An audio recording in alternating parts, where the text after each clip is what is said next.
Bharat আপৎকালীন visa ছাড়া কোনো visa দেবে না। এখন কেমন লাগে? হে ইন্ডিয়া বয়কটি গ্রুপ, अब आएगा ना मजा। কেমন লাগে? খুব তো ভারত বয়কট করছে না আপনারা।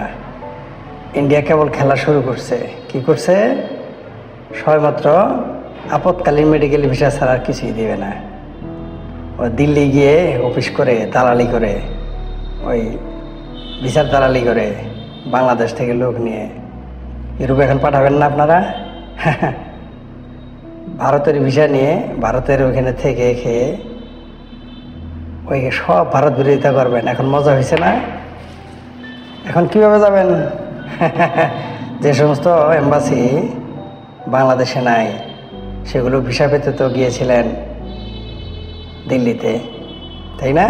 কলকাতায় আসছেন। এখন মজা হবে না? এইবার মজা হবে। আমি বহু লোককে চিনি যারা ভারতে চিকিৎসা করতে এসে ভারতকে গালি দিত। ভারতের ডাক্তারদের অপারেশন করে বেডে শুয়ে শুয়ে ভারতকে গালি দিত।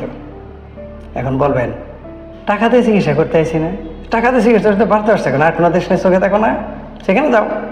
ভারত তোমার জোর করে আনা নেই চিকিৎসা করতে আনছে। ভারত তোমার কি গলার মধ্যে যে কুত্তার বেরি লাগাই নিয়ে আসছে যে আমাদের দেশে চিকিৎসা কর? তুমি যাও কেন? আর দেশ চোখে দেখো না? তোমার পেয়ারা পাকিস্তান চোখে দেখো না চিকিৎসা করতে? ওইখানে তো ক্যান্সারের চিকিৎসা ফ্রি করে, যাও। ভিসাও ফ্রি দিচ্ছে, যাও না কেন? ভারতে কেন? যে পাকিস্তানে তো ভালোবাসো সেখানে যাও, আফগানিস্তানে যাও, দুবাই যায় চিকিৎসা করো, মালয়েশিয়া মুসলমান দেশে যাও। ভারতে কি কাম?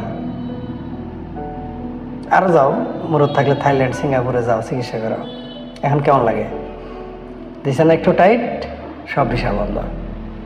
এখন একটা ভিসা পাইতে আমি একবার কিন্তু বলেছিলাম যেমন একটা সময় আসবে ভারত যদি গরু বন্ধ করে দেয়, দোয়া করতে হবে, হে আল্লাহ আমরা তোমরা গরুর মাংস খাওয়ার তৌফিক দান করো, হে আল্লাহ গরুর মাংস খাওয়ার জন্য তৌফিক দান করো, দোয়া করতে হবে। 1000 টাকা কেজি কিন্তু হয়ে গেছিলো গরুর মাংস। ভারত শুধু একটু গরু টাইট দেওয়ার কারণে, গরু পাশার টাইট দেওয়ার কারণে। রইল বাকি ভিসা ভারতের। যারা এত চাপা পারছেন না, এখন দেখেন কেমন লাগে, কেমন মজা লাগে। কয়দিন আগে দেখলাম এক টিভির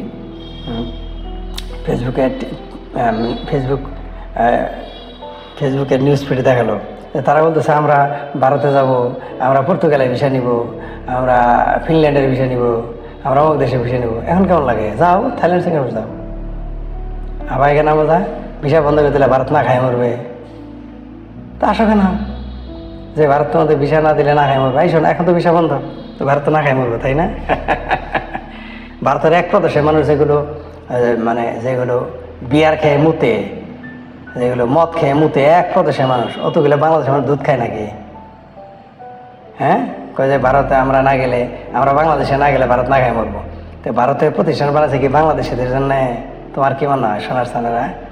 ভারতে বুঝি মানুষের অভাব, ভারতে বুঝি রুগীর অভাব, ভারতে বুঝি রুগীর অভাব পড়ছে, তোমার যা লাগবে। বরং বাংলাদেশে না আসলে ভারতীয়রা খুশি, কারণ তাহলে এদের টিকিট পাইতে কষ্ট হবে না। এই কতগুলো লোক আছে এদের জন্য বিমান ভাড়া বেড়ে যায়, টিকিটের ক্রাইসিস হয়। এরা না আসলেই খুশি। বাংলাদেশের রুগীরা এই ইন্ডিয়াতে না আসলে বহু মানুষ খুশি, ভারতের বহু লোক খুশি যে এরা যেন না আসে। বিশ্বাস হয় না?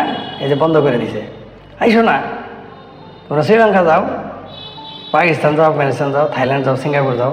আর যা দুর্নীতি করার টাকার তো কম নাই, আমেরিকা যাও, কানাডা যাও। এবার ভারতের ভিজিট ভিসা পাইতে দোয়া করতে হবে, হে আল্লাহ একটা ভারতের ভিজিট ভিসা দাও।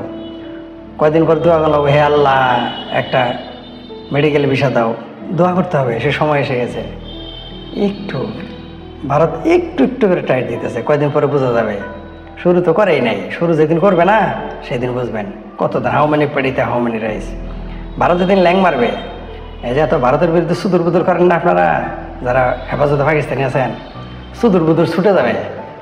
মৌলবীদের ঘাড়ের গোস্ত, পেটের গোস্ত আর পাছার গোস্ত কওয়া শুরু হয়ে যাবে। শুধু ভারতে যদি একটু টাইট